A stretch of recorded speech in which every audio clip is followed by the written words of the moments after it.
traceable secara visual, tertelusur secara visual. Langsung kemudian si manajer bersangkutan bilang, dia langsung menunjuk kepalanya. Bahwa semuanya itu ada di kepala, Pak. Ada di ingatan kami. Tidak ada di catatan. Langsung waktu itu saya bilang, kalau begitu Anda nggak lulus, saya nggak berani meluluskan Anda, karena data Anda tidak traceable. Ya. Rekod-rekod Anda tidak ada. Padahal hal yang sangat fundamental di ISO itu, semua pekerjaan itu harus bisa dibuktikan secara visual, ya, melalui formulir atau melalui laporan. Itu namanya traceability filosofinya, ya. Ketertelusuran pekerjaan Anda secara visual, itulah kaidah nomor 4. Langsung waktu itu saya katakan, Anda nggak lulus, ya silakan ajukan permohonan baru dari nol lagi, karena data tidak ada, walaupun pekerjaan ada. Pekerjaan ada. Secara kasat mata kelihatan lab ini hidup, banyak pekerjaan, apalagi sampelnya datang dari mana-mana, ya, dari luar provinsi segala macam, jauh. Tapi saya mengatakan Anda nggak lulus karena kaidah nomor 4 ini tidak ada.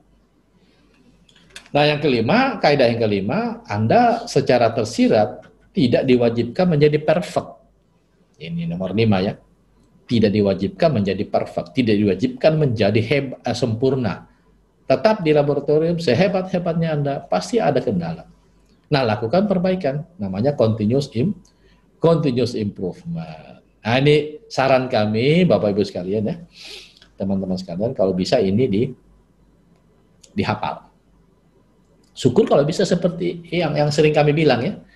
Ini dicetak ulang, di print, masukkan ke Figura. Pasang di Figura, kemudian ditempel di dinding tempat kita capture. Jadi kaidah QMS didesain berdasarkan kaidah itu, ya. Ya, nanti sumbernya dari mana Anda nggak usah nyebutkan dari Pak Adnan, nggak usah, ini pokoknya ambil aja ini semuanya. Ya. Baik, ini contoh, ya, kebijakan mutu, contoh saja. Nah, biasanya, ya teman-teman sekalian, biasanya kalau sudah bicara kaidah, kemudian yang pertama tadi, ya, design your policy atau kebijakan mutu Anda, biasanya contohnya ini, yang kedua biasanya diikuti dengan visi dan misi, ya. Biasanya, ya.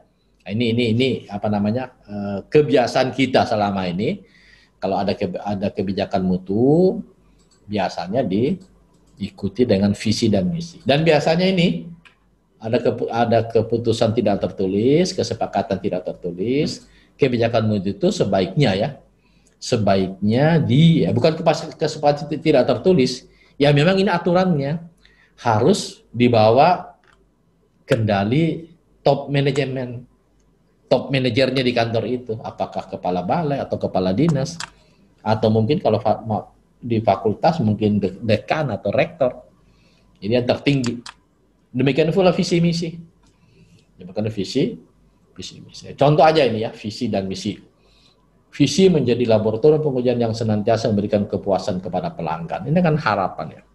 Mimpi kita, ya. Visi itu mimpi. Misinya apa? Meningkatkan kapasitas sumber daya manusia. Berarti di sini sudah masuk manusia-manusia atau personil yang kompeten. Kemudian mewujudkan pengelolaan keselamatan dan kesehatan kerja, kemudian meningkatkan sarana dan prasarana laboratorium sesuai dengan standar 1705. Ini singkat contoh, ya. Ya, kita masuk yang ini selanjutnya, ya, yaitu tujuan kita pelatihan, ya, diskusi ini itu paham tentang prinsip-prinsip manajemen mutu. Ini ada 8. Nah, yang nomor 1 ini yang paling fundamental, ya, Bapak Ibu sekalian, teman-teman sekalian, yaitu apa?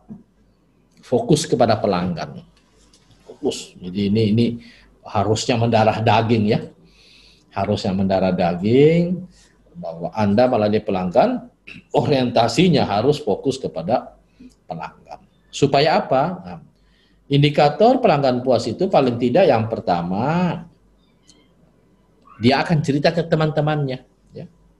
Dia akan cerita, ini kalau mau menggunakan jasa laboratorium ke lab ini aja, lab Mojokerto aja, lab Bali saja, atau lab mana saja, Lampung dan seterusnya, ya.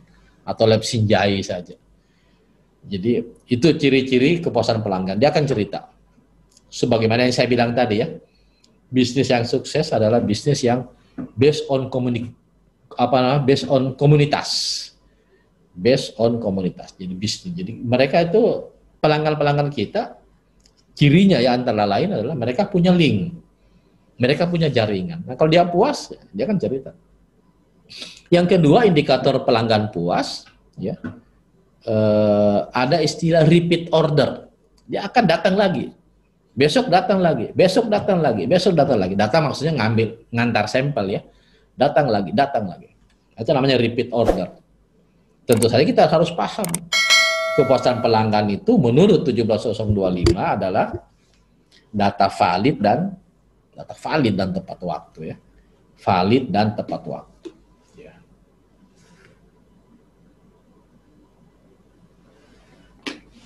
Ya. Nomor 2, prinsip yang kedua adalah leadership. Peranan kepemimpinan sangat penting ya. Nah, mudah-mudahan Bapak Ibu sekalian bisa jadi pemimpin nanti ya. Pemimpin apa saja? Minimal jadi pemimpin rumah tangga ya, minimal ya. Ya, jadi leadership penting ya. Kepemimpinan penting. Nah, sebenarnya kalau kita bicara sistem, ya, kita bicara sistem ya. Sistem itu biasanya secara fisik digambarkan dalam bentuk lingkaran, saling menguatkan ya. Sehingga ada orang mengatakan ya, bahwa bentuk apa yang paling kuat? Apakah segi empat, segitiga, dan seterusnya? Orang mengatakan yang paling kuat, struktur yang paling kuat adalah lingkaran ya. Nah, menurut pemahaman saya, kalau by system, leadership itu kita semua. Sesuai dengan tugas dan fungsinya. Ya, sesuai dengan tugas dan fungsinya. Kalau secara birokrat, mungkin kita mengatakan leadership itu ada pada kepala balai, ada pada kepala dinas, ada kepada kepala UPT. Itu nggak salah. Tapi menurut saya ya teman-teman sekalian, leadership by system adalah kita semua. Semua yang ada di bawah payung itu. Kenapa? Karena kita bertanggung jawab terhadap pekerjaan yang sesuai dengan tugas dan fungsi kita. Nah, itulah makna leadership menurut saya ya. Semuanya bertanggung jawab. Nomor 3, keterlibatan semua personil. Ini nyambung tadi ya. Jadi tidak ada yang jadi penonton ya. Di ISO itu tidak ada yang jadi penonton, bagi tugas. Nah, ini tantangan ya. Tantangan bagi Bapak Ibu sekalian, teman-teman sekalian, ya, kita harus bertanya, tugas Anda apa? Anda maunya apa? Sekali lagi tentu saja ini based on fungsional ya, sesuai berbasis kepada fungsinya ya. Ya, jadi tetapi tetap dengan ini ya, tetap memegang kaidah-kaidah kompetensi ya. Ya. Keterlibatan semua personil, tentu saja personil yang kompeten. Nomor 4 ya pendekatan proses ya. Semua personil wajib mengikuti proses yang telah ditetapkan ya. Nah, di sini nanti kita harus bicara proses. Misalnya proses pengujian sampel itu gimana? Ya ikuti dokumennya. Proses pelayanan pelanggan kayak apa? Ya buatlah proses pelayanan pelanggan ya. Buatlah proses pelayanan pelanggan. Mulai dari menerima sampel, apa yang kita lakukan, kemudian pengujian, apa yang dilakukan di pengujian, setelah itu verifikasi, setelah itu pengetikan, setelah itu pelaporan dan seterusnya. Jadi ada 9 tahap ya. Ada 9 tahap dalam proses pengujian. Kemudian yang kelima, pendekatan sistem ya, sistem ya. Jadi ini Anda tidak boleh istilahnya ini apa namanya one man show. Sistem. Kita saling melengkapi ya. Saya sama siapa? Ibu ini siapa nih? Ibu Ana misalnya. Atau Ibu Dian atau Ibu siapa nih? Mikro nih laki perempuan ya? Mikro atau Ibu Alifatul Fitriah ini. Kayaknya sudah pernah gabung ya, Ibu Alifatul Fitriah ya. Kalau nggak salah dari mana? Mojokerto ya, Alifatul Fitriah ya. Belum, Pak. Mojokerto ya? Dari Jombang. Oh, Jombang ya. Oh, berarti baru ya. Kita baru ketemu ya. Jombang ya. Tetangganya Gus Dur ya. Iya. Iya, kita Gus Dur ya. Nah, kalau Pak ini mikro laki perempuan ini mikro ini ya.